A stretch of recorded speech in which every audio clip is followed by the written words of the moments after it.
നമസ്തേ. നമ്മുടെ ഉച്ചമേൽ ഭദ്രകാളി സ്ഥാനത്തെ നാഗത്താൻ കോട്ട. നാഗത്താൻ കോട്ടയാന്ന് പറയാൻ പറ്റില്ല കേട്ടോ. കോട്ടയാക്കാനുള്ളൊരു ശ്രമത്തിലാണ്. പൂർവികമായിട്ട് തന്നെ ഭൂമിയിൽ, നമ്മുടെ തറവാട്ട് ഭൂമിയിൽ നിലനിന്ന നാഗചൈതന്യമാണ്. അപ്പോൾ അത് കുറച്ച് കാലം മുമ്പാണ് എന്നിലേക്ക് വന്നത്. ആദ്യം ഇവിടെ ഇങ്ങനെ കെട്ടിത്തിരിച്ച് ഇതുപോലത്തെ രൂപങ്ങളോ കാര്യങ്ങളൊന്നും ഉണ്ടായിട്ടില്ല. ഇതിൻ്റെ അകത്ത് ഒരു കുളിരുമാവുണ്ട് ഉള്ളിൽ. ഏകദേശം എനിക്ക് തോന്നുന്നു ഒരു 200 വർഷത്തിൽ പരം പഴക്കമുള്ള വൃക്ഷം എന്ന് പറയാൻ പറ്റില്ല. കാരണം അത് അന്നും ഇന്നും ഒരു തൈയായിട്ട്, കുളിരുമാവ് തൈയായിട്ട് അവിടെ ഇങ്ങനെ നിലക്കുക. അതുതന്നെയാണ് അതിൻ്റെ ഒരു സത്യം. പിന്നെ ഉള്ളതൊരു ഇലഞ്ഞി മരമാണ്. അതൊക്കെ ഇപ്പം വന്നതാണ്. ഇലഞ്ഞി മരമൊക്കെ ചെറിയ വയസ്സേ ഉള്ളൂ. അതൊക്കെ ഇപ്പം ഉടനെ തന്നെ പൊടിച്ച് വണ്ണം വെച്ച് വന്നു. പക്ഷേങ്കിൽ ഈ അതിൻ്റെ ഉള്ളിൽ കിടക്കുന്ന ആ കുളിരുമാവിൻ്റെ വൃക്ഷം അത് എന്നും ഇപ്പോൾ ഒരാൾ പൊക്കത്തിൽ ഒരു തൈയായിട്ട് അവിടെയുണ്ട്. എൻ്റെ അരക്ക് കീഴിയ തൈയായിട്ട് എത്തുന്ന ആളുണ്ടായിരുന്നില്ല. ഇപ്പോൾ ഏകദേശം ഒരാൾ പൊക്കത്തിലായിട്ടുണ്ട്. അത് എന്താണ്, കാലാകാലങ്ങളായിട്ട് അതങ്ങനെ അവിടെ തന്നെ അങ്ങ് നിലനിൽക്കുക. അപ്പോൾ അവിടെയാണ് നാഗത്തിൻ്റെ ആസ്ഥാനം എന്ന് പണ്ട് മുതലേ. അപ്പോൾ അവിടെ അശുദ്ധി നാക്കെന്നൊക്കെ പറയാനുണ്ടായിരുന്നു.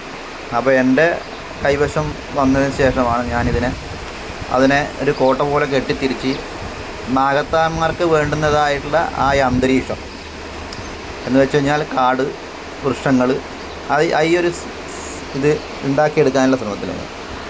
കാരണം നമ്മൾ ആവാഹനം, ചിത്രകൂട പ്രതിഷ്ഠ, ഇതൊന്നുമല്ല ശരിക്ക് പൂർവികമായിട്ടുള്ള നാഗസമ്പ്രദായങ്ങളിൽ ഇതൊന്നുമല്ല ഉണ്ട്. അവർക്ക് കാവ് തന്നെയാണ് പിന്നെ ഇതൊക്കെ കാണുന്നതൊക്കെ എന്താണെന്ന് വെച്ച് കഴിഞ്ഞാൽ ഇത് വെറുതെ രൂപങ്ങൾ അവിടെ വെച്ച് നിന്നില്ല. ഞാൻ അതിൽ വേറെ ചൈതന്യത്തിന് ആവാഹിക്കലോ ഒരിക്കലൊന്നുമില്ല. കാരണം ഇനിയുള്ള കാലങ്ങളിൽ വരുന്ന കൂട്ടർക്കും മനസ്സിലാകണം ഇവിടെ ഇങ്ങനെയൊക്കെ ഉണ്ടായിരുന്നു, ഇത് എന്തൊക്കെ. അപ്പോൾ അതിനൊരു കോട്ടം ബെറർ, ആ സ്ഥാനത്തിനൊരു കോട്ടം ബെറർ എന്നും ഇത് നിലനിൽക്കണമെന്നില്ല അടിസ്ഥാനത്തിലാണ് ഞാൻ ഇതുപോലത്തെ രൂപങ്ങളൊക്കെ വെച്ച് അവിടെ ആ ഒരു കെട്ടിത്തിരിച്ച് അതൊരു ഗടങ്ങ് കെട്ടി ഒരു സെൻറ്റ് സ്ഥലത്തിൽ അതിൽ നാഗത്തിൻ്റേതായുള്ളൊരു സ്ഥാനം ആയിട്ട് നിലനിർത്തി പോകുന്നത്. അപ്പം രൂപം ഒരു അലങ്കാരം മാത്രമാണ്.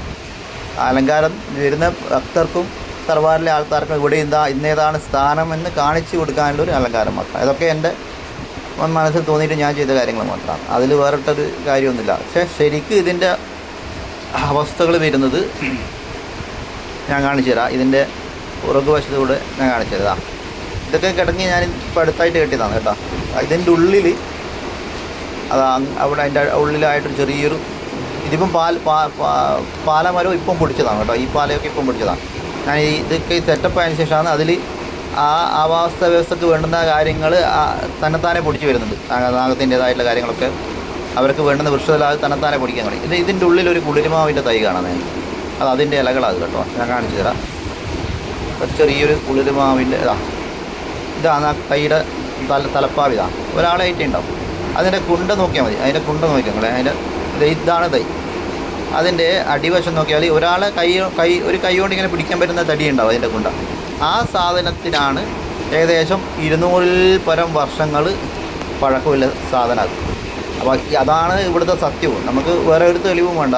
ഈ സാധനം വളരെ ഈ ഒരു തടി കണ്ട ഉള്ളിൽ കാണുന്ന ഒരാളെ കൈ അതന്നെ ഒരു കൈ പിടിക്കണ്ടതിലുള്ള ഒരു ഇതുണ്ടോ, ഒരാളെ കൈ പിടിച്ചിട്ട് ഇങ്ങനെ വെക്കാൻ പറ്റുന്ന സാധനം അത്.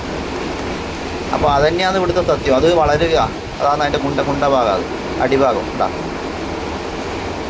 ഇതിൻ്റെ അടിയിലാണ് നാഗത്തിൻ്റെ വാസം. നാഗം ഇവിടെ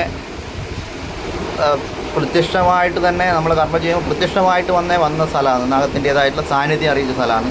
അതുമാത്രമല്ല കുട്ടികളാകാതെ ആൾക്കാർക്ക് ഇവിടെ വന്ന് പ്രാർത്ഥിച്ചിട്ട് നാഗത്തിൻ്റെ അനുഗ്രഹം കൊണ്ട് കുട്ടികളുണ്ടായിട്ടുണ്ട്. അങ്ങനെയൊക്കെ നമ്മൾ ആ നാഗത്തിന് 100 പാലം കഴിക്കുമ്പോൾ പ്രത്യക്ഷമായിട്ട് വന്ന് അനുഗ്രഹം തന്നിട്ടുണ്ട് നാഗം. അങ്ങനെ ഒരുപാട് കാര്യങ്ങൾ ഇവിടെ നടക്കലുണ്ട്.